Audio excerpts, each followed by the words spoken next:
Final hour, OverDrive continues, brought to you by FanDuel, bringing you everything from the opening line to the final score. Our best bets later in the hour on Game 5 of the World Series tonight. Dallas Braden will join us later in the hour. His take on the Yankees' bats coming alive. Gleyber Torres with a big home run late in that game. And you notice it was 10-4, then Judge sneaks in a single. I think he roped one to left field. It's like, all right, the pressure's off, and all of a sudden Aaron Judge picks up a hit. The pressure resets for him tonight. And you got Garrett Cole on the mound. Like, what an opportunity for a legacy start. And I hope they let him pitch deep into the game tonight. No kidding. Like, blow it out. Like, because that guy wants to stay in until the 8th every night. And he is furious when Boone goes out there to get him. Absolutely. Furious. Let him throw 115 pitches tonight. Dude. And get deep into the game. Unless he looks like he's tiring and it looks like they're going to get crushed and you have to pull him, then you obviously pull him. But if he's trucking, you leave that guy in there, man. Yeah, I agree. Like, let him cook. He's an ultra-competitive guy. Mm-hmm. But, you know, what is the thought process to save him for later in the series? No saving now, man. That's what I mean. Your back's up against the wall. And, you know, your both teams' bullpens have been somewhat taxed to this point. You've had off days and – you know, the Yankees' bats have just been so ice cold up until last night. Struddy talked about New York and the market. Like, if Judge goes down, like, just striking out tonight and they lose, like, they'll hate that guy. What did he hit? 49 bombs? He had 50. Is he going to win the MVP, though? Year. Yeah, 100%. He's going to win the MVP. Yeah, but absolutely. I think they'll hate his guts for a couple months. I agree with you. Yeah. But I think, you only get so many legacy moments. Like, we talk about this all the time. Like, when you're an all-time great like Judge, you're in the World Series, man. This is your first time. I don't know when you're getting back. Mm-hmm. And you're off. Yeah. Struck out a lot. No big hits, no big moments. You got to step up when it's your time to step up. Like, you got your team there. You're kind of lucky because, honestly, he didn't play well against Kansas City or Cleveland, but Soto and Stanton and others were so good that it didn't matter. And now he gets into the World Series, and the bats have been ice cold. He's their best bat, and it just hasn't worked out for them. So, yeah, you got Flaherty on the mound for the Dodgers, Cole for the Yankees. Dallas Braden on that and more later this hour. Darren Dreger will join us here in a moment. We have sent Al's brother somewhere in the city of Toronto with a pair of Leaf tickets. You have to guess where he's hiding for your chance to win them. You guys want to hear the third clue of the week? Yes. Fire away. All right, Leaf fans, we're going to get a little closer today, and it's Wednesday. It's All Hallows Eve, so here's a bit of a spooky clue for you. Unexplained lights, eerie noises, and strange shadows. Legend has it, the ghost of a man who was supposedly murdered here still haunts this place today. What the hell is this guy talking about? It almost sounds fake, doesn't it? Like it's not a real place, but... yeah, Al's brother's on it, man. And tune in tomorrow for your last clue of the week. And then the first call through on Friday with the correct location will win a pair of tickets to see the Leafs play the Bruins November 5th. Full details at tsn1050.ca. Good game. Leafs might want to mix in a win against that team, right? They never beat them in the regular season. Never. Well, seemingly never. I think it's been 2 years plus since they beat them. Figure it out. It'll be a good game, and it'll be a great ticket. I don't know. I'm more worried. Like, has there been any follow with this Dwayne Wade statue, or has it just gone away? I think they're just committed to it. The work is done. They signed the papers, and it's over. No, you can't. There's no papers signed. I think. Do you know that Dwayne Wade behind the scenes is talking with Pat Riley, saying, "Look, man, we got to get in the middle of the night. You bring in a crew, and it's a different statue in the morning." Telling you that's how you do that one. Middle of the night, it's a new statue, same material except the head is completely different. Mm-hmm. And then all of a sudden takes a pic and goes, "Hang on a sec here. This statue actually looks like Dwayne Wade." And it's never spoken about again. That's how you handle that and one. It's mandatory they do it because like that statue will be there conceivably for the rest of time. Like, they're not taking a statue down in 100 years and saying, all right, you had your time. It's the worst statue. It's worse than the Ronaldo one. It's close. I mean, Ronaldo's that's jarring because it looks like his face is on sideways. He looks like he's had 1,000 drinks. Dwayne Wade's he looks like a 75-year-old man with a big beard, not a smaller trim beard. Like, it's just a weird. It's not him. It's the wrong picture. Exactly. The wrong picture was given to the sculptor. That's happened. That's the only reasonable explanation, that there was a mix-up in the picture that was sent, and that's not actually Dwayne Wade. Did you hear what Barkley said about it? Barkley's like, that's the ugliest statue I've ever seen. Yeah. Like, he just shot from the hip. Oh, like, yeah. Guys are like, it's got to go. Ridiculous. You can't keep that up, man. You cannot keep that up. Here's Darren Dreger, our TSN Hockey Insider. What's happening, Dregs? You know what? Until you guys just had this conversation, I thought that whole Dwayne Wade thing was a joke. Like, I didn't think it was real. I thought it was Really? like it made up AI nonsense. And as soon as I clicked on it the other day, I was like, well, that's not real. It's real. No, it's legit. Real. It's real. Somebody made that. Yeah, well, oh boy, that's unreal. Yeah, that one's terrible. tough, man. That's tough for the reputation. Because that's like a career-making moment for whoever created that, right? And now you're stuck as the artist that put together the worst statue known to man. Bad one. There he is. Morpheus. That's what he kind of looks like, Morpheus from The Matrix. Anyway, the McDavid news, out 2 to 3 weeks. I guess it's being described as them. Is this a win, technically, Dregs, because it's not like a long-term injury? How should we be describing this injury news for Connor McDavid? Well, I mean, in the moment, it's a win because, again, the initial viewing when it happened the other night in Columbus was that it looked like it was high ankle. That was the word that was spread, among the group after the game, but it required more imaging and testing and all of that. And we've learned this, right, with Marner and with Joel, go down the list of the players who have suffered some form of ankle injury. And the initial prognosis is, okay, yeah, it'll be a week, it'll be 2 weeks, maybe 3 weeks on the outside. And then you're looking at it and you're 5 weeks deep and you're like, well, when is this guy coming back? So I would say, again, short term, initially, based on what we're hearing from the Oilers, that it's 2-3 weeks. I think that is best case scenario. But, let's see McDavid get through 2-3 weeks first and see how he heals up and whether or not he's able to come back into the league at that point. Darren, I wouldn't consider Ole Mata like a needle mover, but as far as teams looking for that type of player, him going, could that make other teams look elsewhere and say, okay, he's kind of off the board, we need a D? Teams like Utah have been talking about it, and other teams have. Like, does that almost trigger some things that could happen down the line? Yeah, I think that's fair, and you get to that 10-game mark of the regular season, they're about between 10 and 20, and you start to see teams move a little bit. And in certain situations, it has more to do with the salary cap and guys coming off LTI and guys getting healthier and all of that.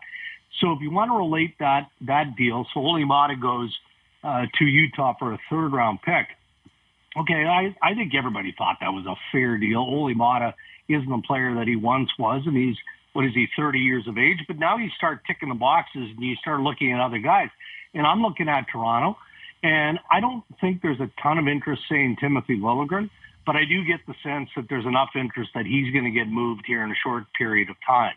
And that has to do with him not being a fit in Toronto anymore, unfortunately for him. I mean, he's obviously, in the eye of Craig Berube and the coaching staff and management, has been outplayed by Connor Timmins and now Philip Myers.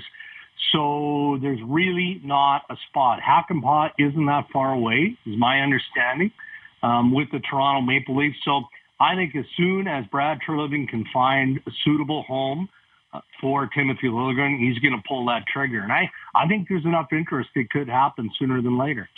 That's where I was going to go with Liljegren, enough interest, but does that mean, depending on the offer, like it's $3 million this year and next year? So, the Leafs have to be creative, or are they just basically looking to move a body for the cap relief? Because it's, I don't know if you get what you paid for him in essence, if that makes sense. It does, and look, I'm not trying to bury Timothy Liljegren here, I don't think that there's been a real market for him, unfortunately for him.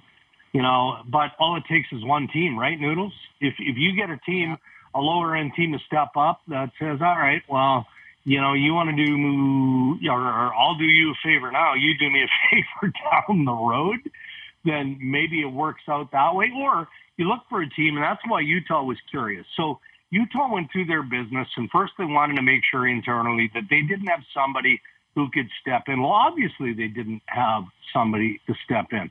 I look at San Jose. There's a player out there. Like I talked about Dante Fabro and the Nashville Predators last week. And, I don't think he's officially asked for a change, but I think that he would look for a change of scenery.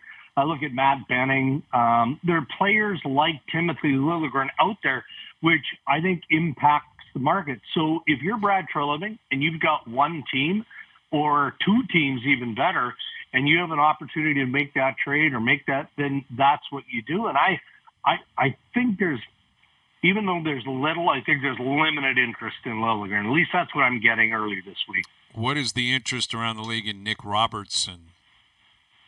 Yeah, it's a tough one to answer. I pause because I don't know. I mean, I haven't had a single conversation with the team around the league this week about Nick Robertson, and I guess the reason I'm kind of stumbling through it is that surprises me as I say it out loud, because he had such a good camp and such a good preseason, but that is not manifested into him locking down his role, locking down a spot in the regular season. It just has not, and he's played himself into a predicament now with the Maple Leafs. And I think for me, you guys correct me if I'm wrong, it's an eye-opener, the difference between exhibition preseason hockey and the NHL regular season. Because now we're seeing Nicky Robertson, who was noticeable basically every shift that he played in exhibition, getting flicked out of corners and off the puck and not having the same sort of impact in hunting pucks that he did in training camp and the preseason. And I think that most teams would see it the way that I'm seeing it, unless you guys think differently. So I say that, and that's just me not having any evidence that there's a team interested at this point. No, I don't see why there would be, considering, by all accounts, there wasn't really any in the summer. And now we're 10 games in, he's got one goal and he's a healthy scratch.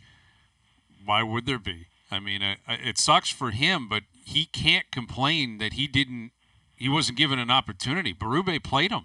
No, he made the team. Yeah. He's been playing every night. He's had his opportunity. He just has not seized the opportunity. So this can't be, well, Keefe didn't like me, now Berube doesn't like me. This is on Nick Robertson. Yeah, and Hayes, the other thing that's going against him is it's not like his penalty killing prowess or his checking ability. That's not helping him, because that's not what he does. It's like he has this vision of himself, which is fair to him, of have his own self-thought of this elite kind of forward that creates, and he's not doing it at the NHL level. So where that leaves you as an organization, I have no idea, man. It's a tough one, but to your points here, he's been given opportunity, right? And not to say that he's a cast-off at this point. He's never getting back onto the island. I mean, the one thing that the Maple Leafs have done a pretty good job of, I think, is especially up front, rotating that forward core and giving certain guys opportunities, right? And that sometimes, in this case, it's 100% connected to the play or the way that Nick Robertson has played, where he played himself out of the mix.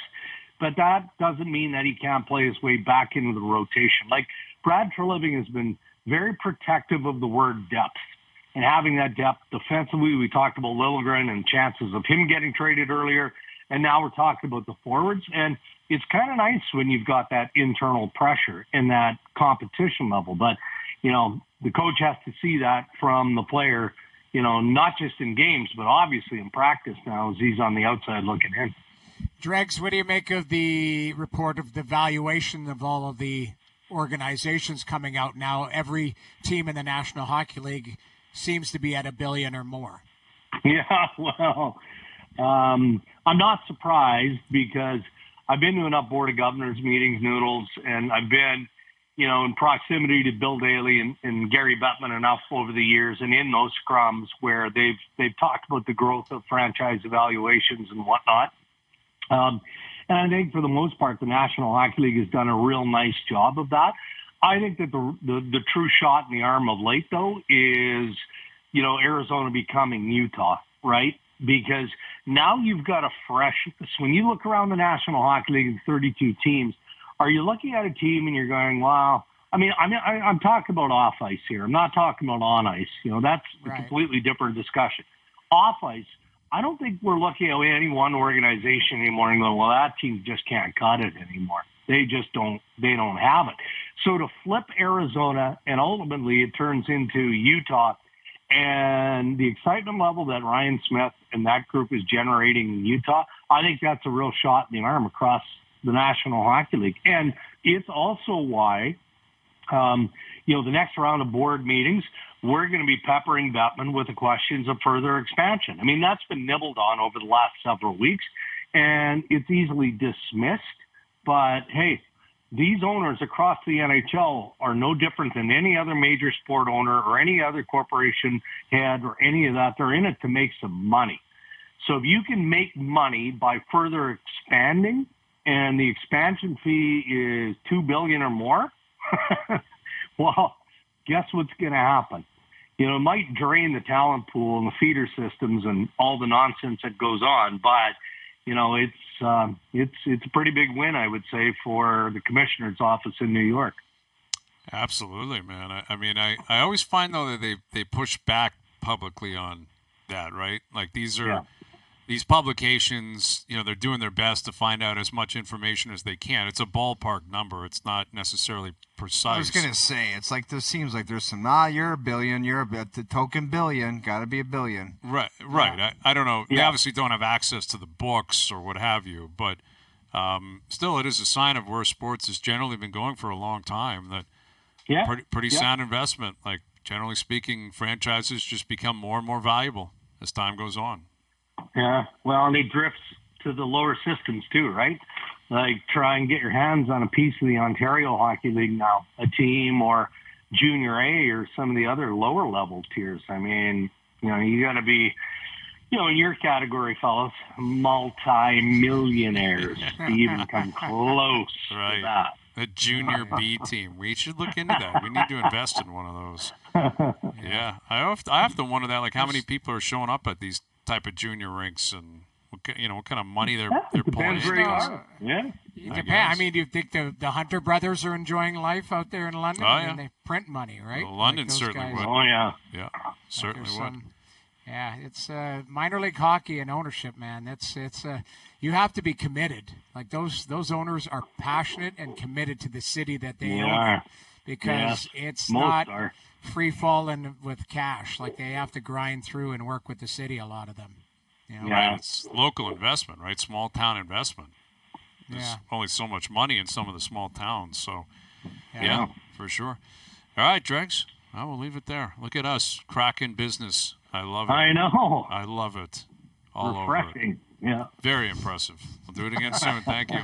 Okay, boys. Have a good one. Darren Dreger at TSN Hockey Insider. Yeah, was it Sport Track that came up with that today? Sport Track, yeah. I always get the name wrong, but should we do the OverDrive business side of the sport, segment? Maybe you want to get into the business of sport? You want to start doing OverDrive, the business of sport. We could handle that. I like that idea.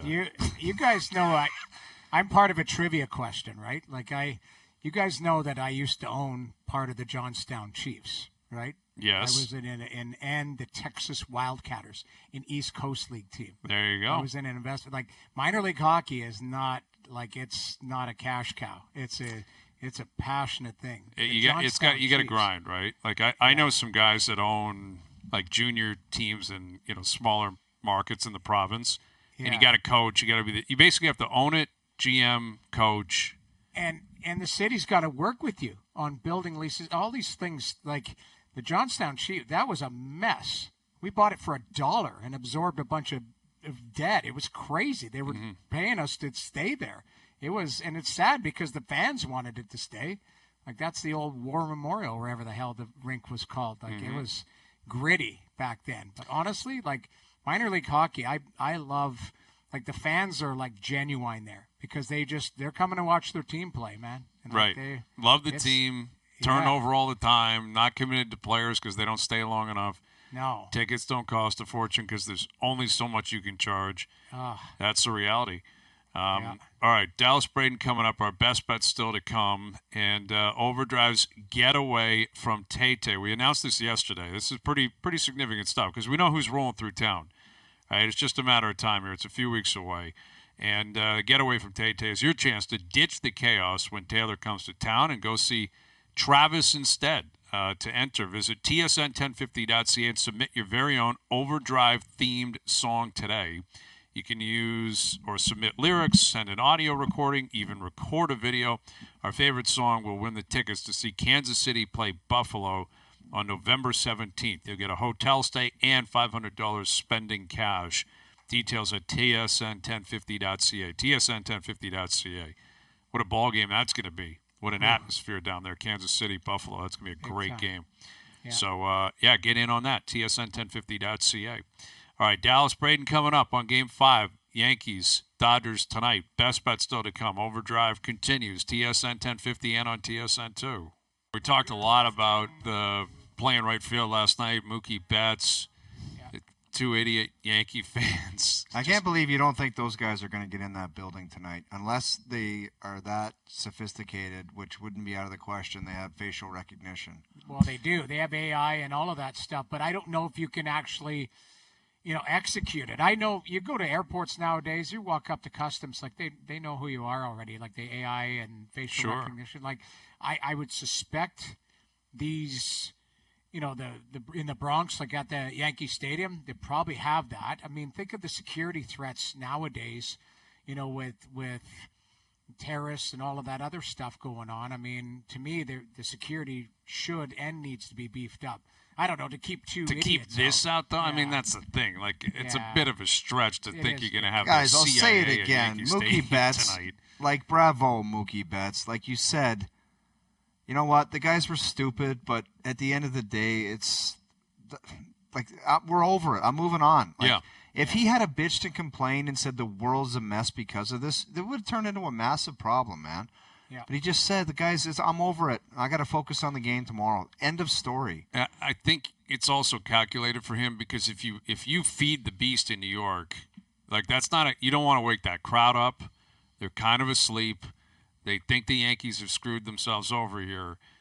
You come out and say Yankee fans are idiots, blah, blah, blah, typical New Yorker, you're in trouble in that building, man. And maybe Mookie Betts doesn't care. Maybe he knew that. But I agree with you that he just said it's not the end of the world. Who cares? Moving on. He's fine. They're up 3-1 in the World Series. Mm-hmm. But it's also New York. I wouldn't poke a sleeping bear because that crowd, like they're treating this guy like he actually factored into a turning point last night. And someone wrote me that I guess they went across the street to some place and watched the game after they got kicked out, and these guys are going to be back in that place tonight. Like basically rallying cry, superstition.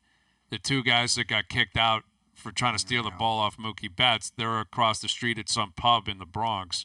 And if you're going to that game tonight and you're dumb enough not to think that there's going to be undercover people along the sidelines, you're stupid. Well, yeah, that's a good point if you're Major League Baseball, that if these guys are being saluted as, folk heroes and all that, you're asking for the copycat tonight to be like, I'll do that too. There'll be undercover people just at the game. Trust me. That's how a big moment like this and you want to rectify it, you just have people at the game undercover, badge under their belt, and they're going to, any stupid thing happens, they're going to be right there. Yeah. So here's the other thing, though, too, guys, is Mookie might just be biding his time because if he wins tonight, he might run around the field with the giant middle finger. Yeah. And then you go, I won. Like he might just be, that's probably his, the cooler heads prevailing where he's like, you know what, in a day or this week, I'm going to win. And that's when I can say, those fans have no class. Like he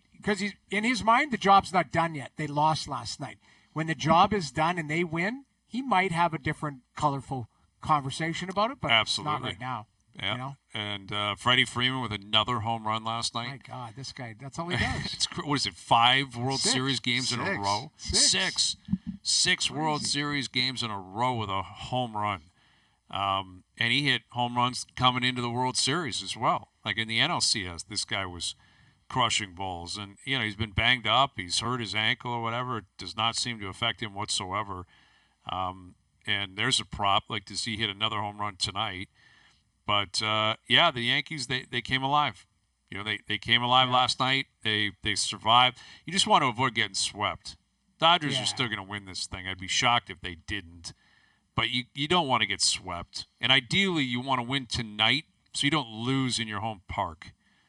Go back to L.A., force the Dodgers to fly back to L.A., start thinking, if we blow this, man, this will not be forgotten anytime soon. Type of money you think Shohei's got down on it. Ooh, Shohei, exactly. No comment. His Big buddy, money. his old buddies texting him, "You up? What do you think?" Right. Dodgers in 5, man. Dodgers Thanks for in losing 5. Game 4. We couldn't have.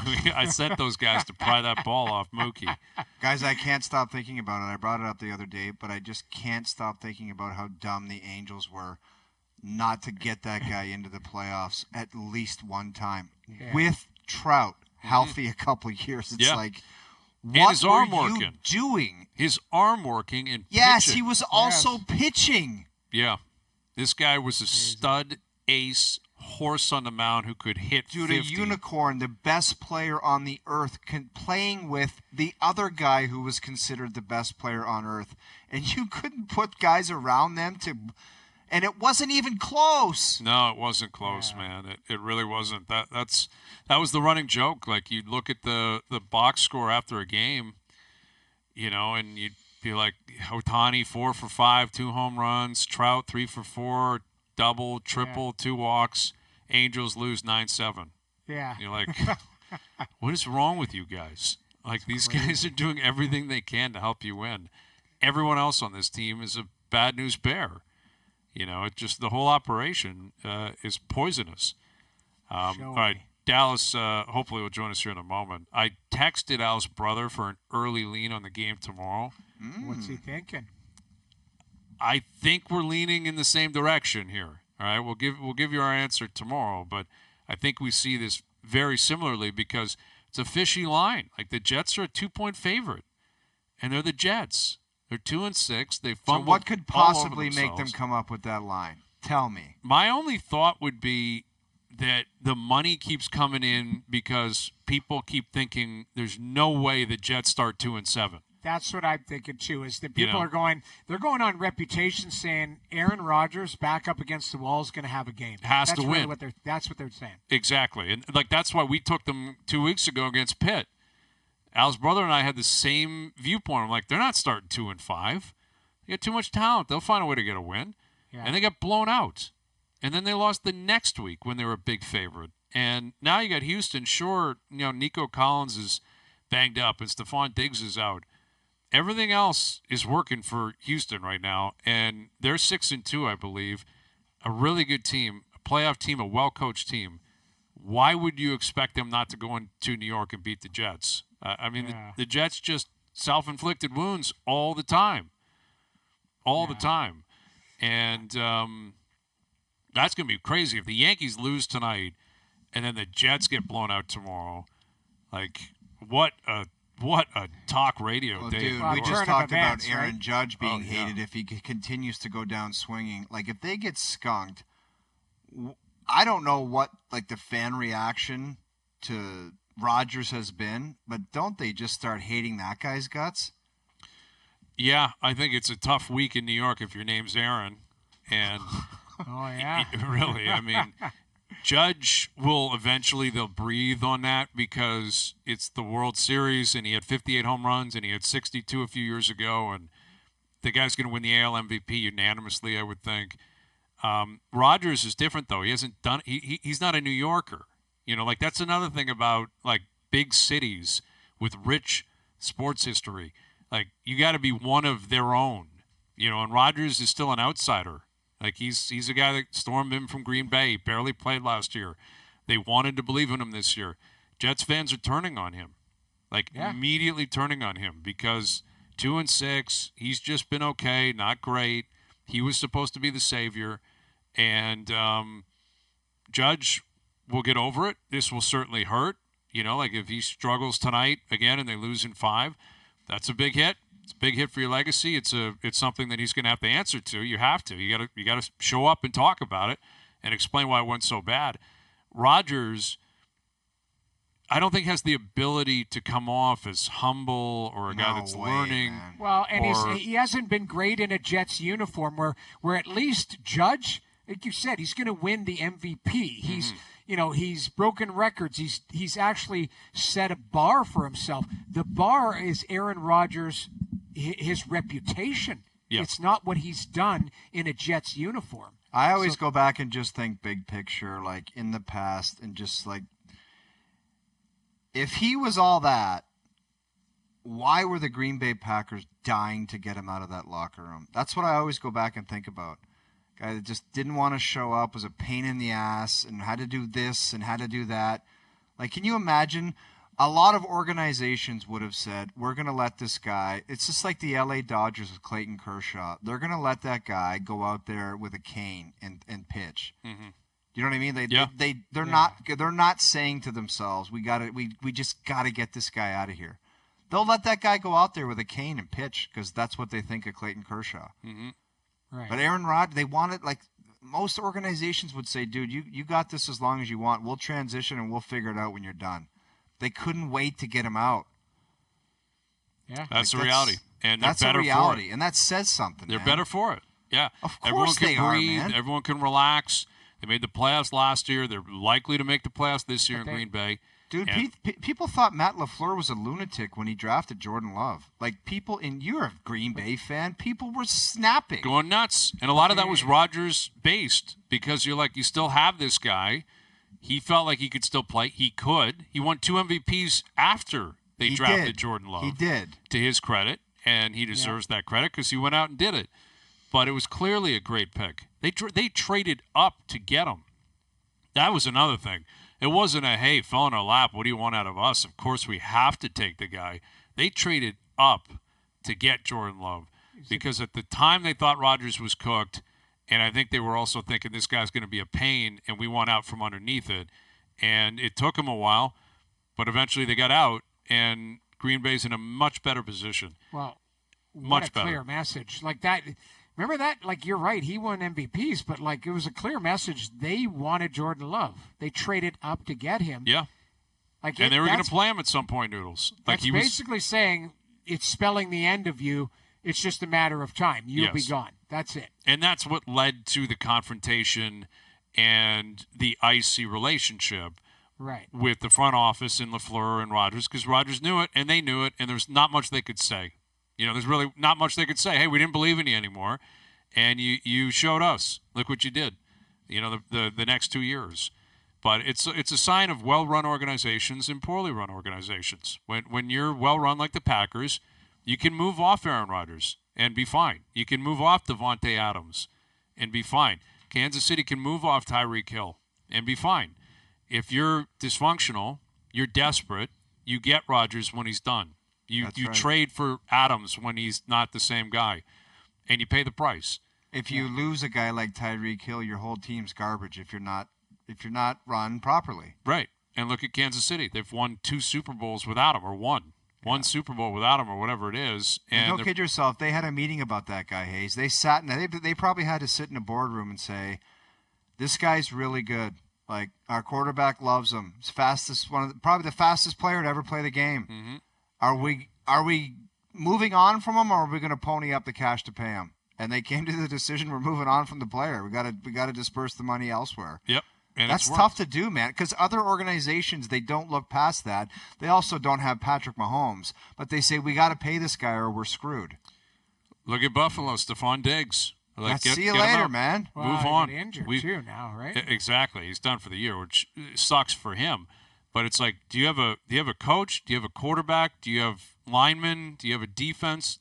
You're good. You'll figure everything else out. Yes. You can find wide receivers. You can find running backs. You can find cornerbacks.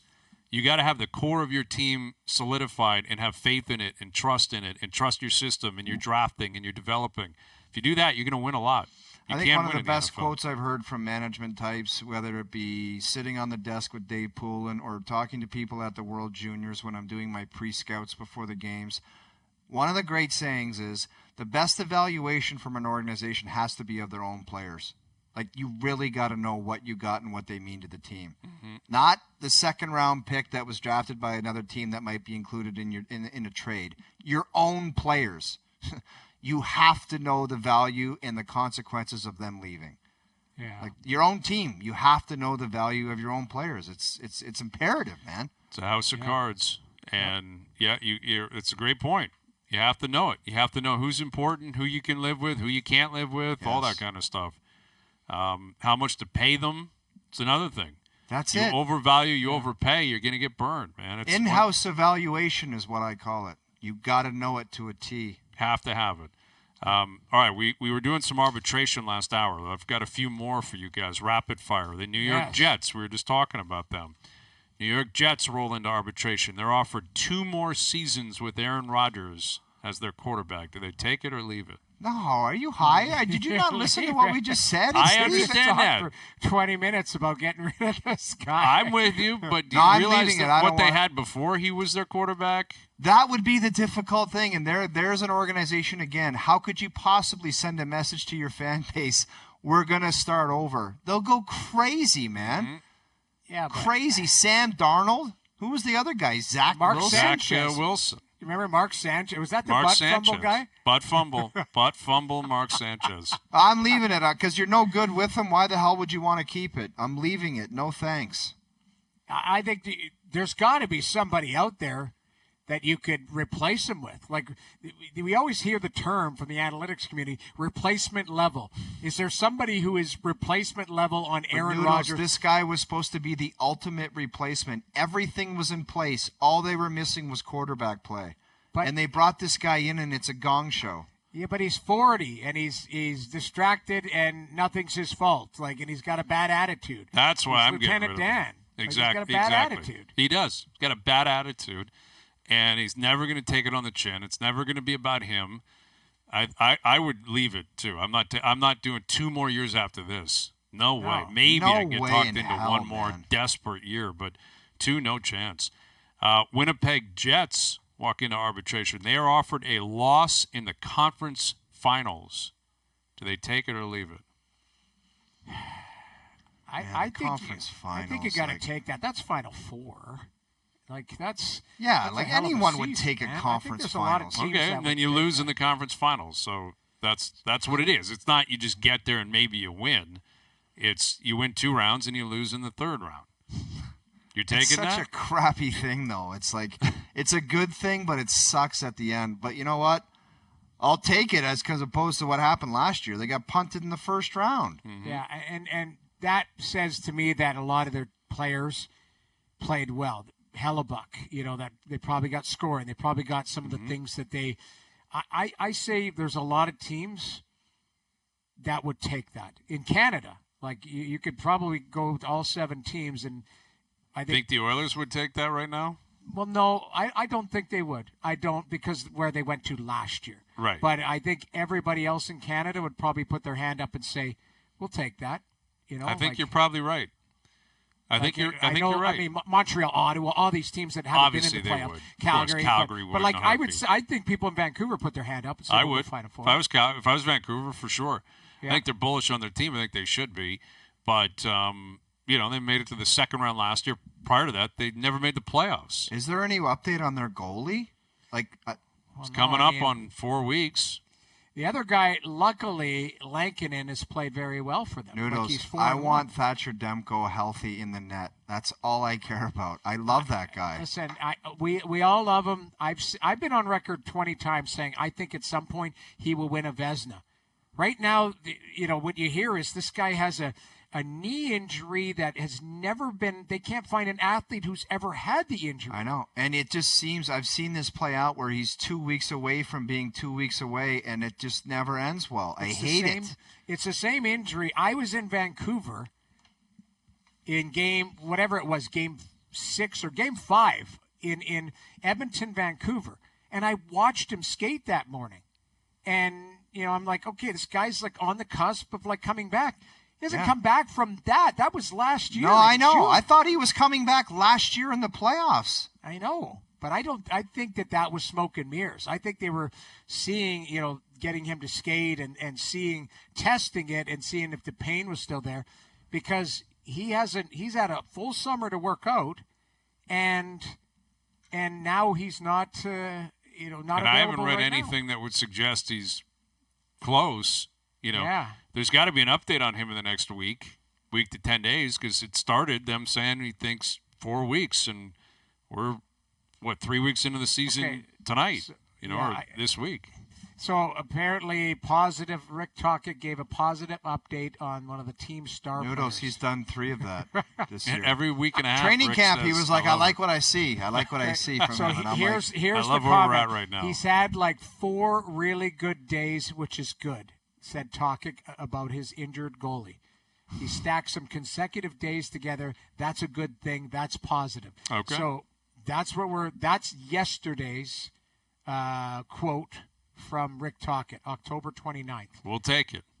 We'll take it. He's had a couple good days of practice. Okay. That's, I don't Vancouver, New Jersey tonight. The Hughes brothers going at it. That'll be a tonight. good game. It's too bad it's late. You know what I mean? Yeah. Is it a 10:30 start tonight? Uh-oh. Oh, yeah. You guys seeing this? Take a look at your email there. What do you got? Timothy Got a trade Liljegren. to announce. Oh, really? Just in time.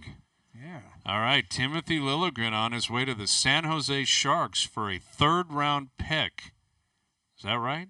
And Yes, it's, in the 2025 defenseman Matt NHL Benning. entry draft. And Okay. Matt Benning going back. So right defenseman, right shot Matt Benning, who's Okay. So Jimmy Benning's nephew, I think, right? Jimmy. Well, there you go. Is he actually Jim Benning's Yes, nephew? the Benning family is from Edmonton. Jim You're kidding and me. No, I played against I guess it would be Jim's brother. The Like, I know that whole 81 Benning draft, Jim Benning, Yeah. 6th overall. Grant Fuhrer, 2 picks later. Dude, you got to stop doing that, because you know how many tweets I'm getting about different drafts? Well, Flooded. You're here's- breaking the battery of my phone. Here's Flooded. another one that's sickening. Okay, and this, I feel bad because I'm naming the Leaf picks, and it's nothing against them personally. 55th pick, 1981 NHL entry draft. The Maple Leafs are proud to select Ernie Gooden, center, Godden. Windsor Spitfires. Ernie Godden. The next pick, 56th pick, Calgary Flames, proud to select Mike Vernon. Oh, no. Mike Vernon with the next pick. Dude, Ernie Godden was like a Windsor Spitfires legend. He held all the records until Billy Bowler broke them. Really? But I don't know if he played a game in the NHL. Ernie Godden. Yeah, he had 87 snipes in 80-81. 153 points and 185 penalty minutes. In the O. In the O, he's 5'8", and he's from Keswick. Oh, my God. I love this guy. Ernie Godden. Ernie Godden. 5'8". 5'8" and from Keswick. From Keswick, he Yeah. had 87 goals and 185 penalty minutes. Fight his way out of a bar. Could fight his way out of a bar, too. That's in stick Keswick. penalties. That's the guy who spears people in the face. Yes. And Right I in the love it. junk. Just right in the junk, and then Yeah. slashes them on the way by for an extra 2. That's having- spearing and then the guy's down and he hacks his ankles. Yeah, but Vernie right after him? Oh, Ooh, yeah. that's Right tough. after Ernie. Ernie Godden. Shout out to Ernie. But then the next pick, Mike Vernon. I could do this. So I'll bet you I'll find another one quickly here where the next pick, the Leafs miss somebody. Well, just wait, because someone's going to text it to you. Wow, it Yeah. is. I don't You need know to what? do this That to Liljegren myself. trade, you get out from salary. I don't know what Matt Benning makes, but that's crafty work, basically. Yeah. You know, you're moving on from a player. Benning's got NHL experience. He played in Edmonton. He played in Nashville. Now he's been in San Jose. I think he's a tweener. Couple but of that adds picks. to your depth. Yeah. That adds to your depth, right? Couple of So- picks. Yeah. And Yeah. whenever, if anybody pays attention, if ever Darren Dreger says relatively soon, it means within the hour. That's right. Yeah. Because I've heard him say it a bunch of times. I would say relatively soon. That means within an hour that guy's going to be traded. And that's what just happened. All right, I got to get off the 1981 draft. That was 42 Dude, you're going to go into a dark hole on your couch. I'm tonight, looking at it right now. People are like, look at this draft. Somebody sent me the Mark Stone one where they drafted some guy, and it never ends, dude. You can't do it. But it is a book. Like, you want to talk about perfect toilet reading? Like, I would read that days after days. Every draft, you could do it. Round 10, Mark Magnan, they took with the 195th pick, 196, Dave Hannon, who played 841 games and was a Leaf for a long time. I like Dave. Anyway, shout out to Dave. Leafs could add him. Went a different direction. Best bets coming up. Timothy Liljegren's a San Jose Shark. Overdrive continues. TSN 1050 and on TSN 2. All right, today's Best Bets powered by FanDuel. Make your picks and assemble a same-game parlay in seconds on the FanDuel Sportsbook app. Aaron Judge to record a hit. He pulled one out late last night. I think he gets a hit tonight. Garrett Cole over 5.5 strikeouts. You're getting plus money on that. The Dodgers are generally very, very consistent at the plate, very patient. I just feel like Cole's going to show up and pitch tonight, man. I think he's going to come out flying. I think he's going to really be on top of it. I think he's going to go deep in the game. And late in the game last night, Smoltz was talking about it a lot. Dodgers looked a little bit nervous, a little bit jittery, probably thinking about that finish line. They started swinging a lot more. I think they swing more tonight. And Dodgers plus 1.5. I could see the Yankees winning this game, but I think it's tight. I think it's a one-run ball game. That parlay paying plus 455. Today's Best Bets powered by FanDuel. Make your picks and assemble a same-game parlay in seconds. And the first inning means as much as the ninth when you bet baseball in the FanDuel Sportsbook app. Please play responsibly, 18 plus, physically located in Ontario. All right, Leafs Kraken tomorrow night, possibly breaking down Game 5 of the World Series going into Game 6, or Chevy guy from Queens in the house tonight, handing out the MVP and the technology and stuff. There you go, World Championship tonight. I'd like to see the Yankees win tonight, make a series of it. We'll see what comes of it. All right, thanks to everyone behind the scenes for helping out, everyone for tuning in today. TV, radio, podcast, web, we appreciate it. We're out of here. Enjoy your evenings. Enjoy the games tonight. We're back tomorrow at... Ernie Godden, 87 snips from Keswick. That's a player. 4 p.m. We'll chat then.